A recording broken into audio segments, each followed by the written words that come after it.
नमस्कार, मैं प्रिया। आप देख रहे हैं आंचलिक खबरें, अपनों की खबर आप तक।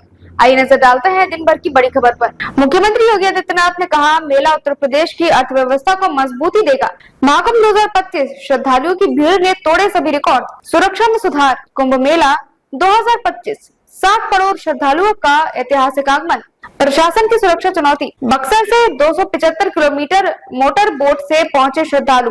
कुंभ मेला धार्मिक आस्था और सांस्कृतिक संगम। कुंभ मेला, जिसे भारत की सबसे बड़ी धार्मिक और सांस्कृतिक घटना कहा जाता है, हर बार कुछ नया इतिहास रचा है। इस मेले का महत्व सिर्फ धार्मिक दृष्टि से नहीं, बल्कि सामाजिक और सांस्कृतिक दृष्टि से भी बेहद महत्वपूर्ण है। जहां एक और भक्तों की आस्था इस मेले के केंद्र में होती है, वहीं दूसरी ओर इस विशाल आयोजन को लेकर देश भर में एक अद्भुत उत्साह और उमंग देखने को मिलता है। हर 4 साल में होने वाला कुंभ मेला हर बार अपने साथ कुछ नई यादें और कुछ नई चर्चाएं लेकर आता है।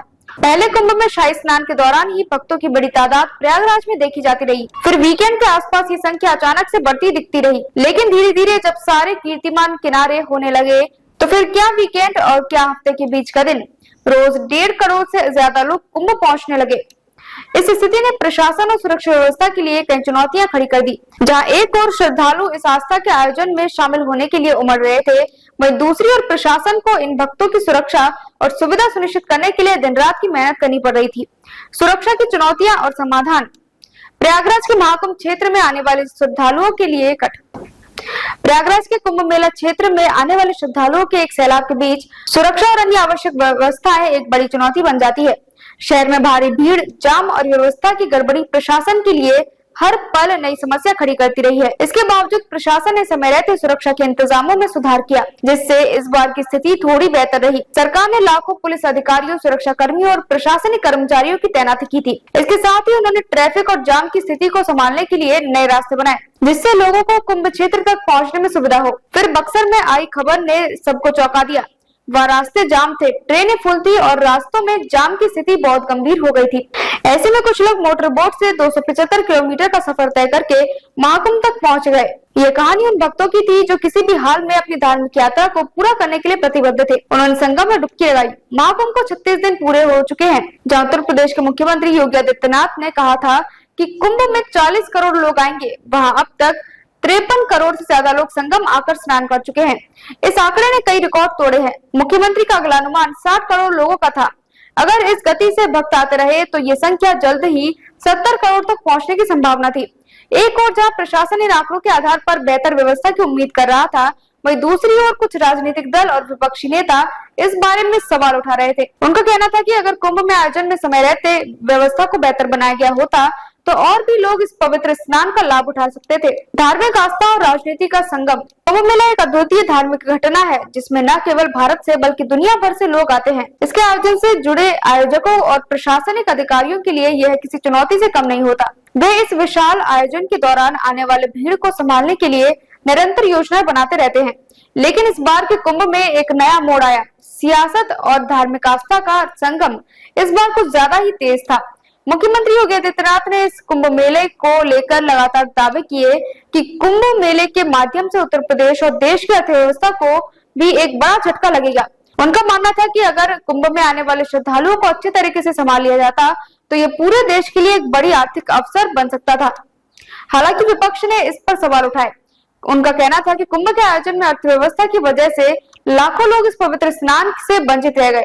विशेष रूप से ऐसी स्थितियां उन दिनों में उत्पन्न हुई जब ट्रेनों की भारी भीड़, खराब मौसम और भीड़ भाड़ की वजह से कई लोग कुंभ में स्नान करने के लिए प्रयागराज तक नहीं पहुंच पाए। 29 जनवरी को कुंभ मेले में भारी संख्या में श्रद्धालु पहुंचे थे, लेकिन अर्थव्यवस्था की वजह से भगदड़ मच गई थी, जिसमें 30 लोगों की मौत का सरकारी आंकड़ा सामने आया था। उसके बाद 15 फरवरी को रात 8:30 बजे की भगदड़ में 18 नागरिकों की मौत हो गई। मेला का प्रभाव आध्यात्मिक से सामाजिक तक। इतनी बड़ी संख्या में लोगों का एक स्थान पर इकट्ठा होना स्वाभाविक रूप से एक विशाल प्रशासनिक चुनौती पेश करता है। क्या सिर्फ कुंभ के धार्मिक महत्व के कारण ही लोग इसे चुनौतियों के बावजूद भागकर पहुंचते हैं, या फिर ये सिर्फ एक जन आस्था की बात है जिसे कोई रोक नहीं सकता? क्या कुंभ के प्रति इस अत्यधिक विश्वास का असर समाज के अन्य पहलुओं पर भी देखा जा सकता है? पिछले कुछ सालों में सोशल मीडिया और डिजिटल प्लेटफॉर्म्स का प्रभाव भी इस मेले के आयोजन पर काफी बड़ा है। जहाँ पहले लोग केवल अपने परिवार और मित्रों के साथ चर्चा करके कुंभ मेला जाते थे, अब सोशल मीडिया के जरिए हर व्यक्ति इस अवसर को खास मानता है। सोशल मीडिया पर आने वाले वीडियो, रील्स और पोस्ट के जरिए एक नया ट्रेंड भी शुरू हो गया है, जिसके कारण भक्तों की संख्या में लगातार बढ़ोतरी होती जा रही है। कुंभ मेला और भारत की सामाजिक एकता। कुंभ मेला न केवल एक धार्मिक आयोजन है, बल्कि ये भारतीय समाज की एकता और विविधता का प्रतीक भी है। यह मेला भारतीय संस्कृति की अनमोल धरोहर का हिस्सा बन चुका है। विशाल आयोजन में एक साथ भारत के विभिन्न हिस्सों से लोग आते हैं। वे सभी एक ही उद्देश्य के साथ यहाँ आते हैं, अपने पापों को धोने और मोक्ष प्राप्त करने के लिए। यह आस्था का सामूहिक उत्सव है, जो न केवल भारतीय जनता की धार्मिक भावना को दर्शाता है, बल्कि इस आयोजन को एक तरह से एक आदर्श भक्ति यात्रा में बदल देता है। यहाँ तक कि राजनीतिक बयानबाजी, प्रशासनिक चुनौतियां और सियासी दावे भी कुंभ के मेले की महिमा को कम नहीं कर पाते। कुंभ मेला भारतीय समाज के विश्वास, एकता और ताकत का प्रतीक बन चुका है, जो हर बार न केवल अपने आस्थावान भक्तों को प्रेरित करता है, बल्कि पूरी दुनिया में भारत की संस्कृति और समृद्धि का प्रतीक भी बनता है।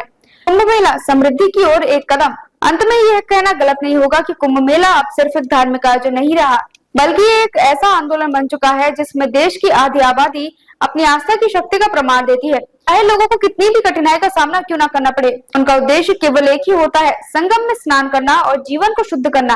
यही वह संदेश है जो कुंभ मेले से पूरी दुनिया में जाता है। ये सिर्फ भारत नहीं, बल्कि विश्व भर में एक आस्थावान मनुष्य के विश्वास और दृढ़ता का प्रतीक बन चुका है। अब तक के लिए बस इतना ही। देखते रहिए आंचलिक खबरें, अपनों की खबर आप तक।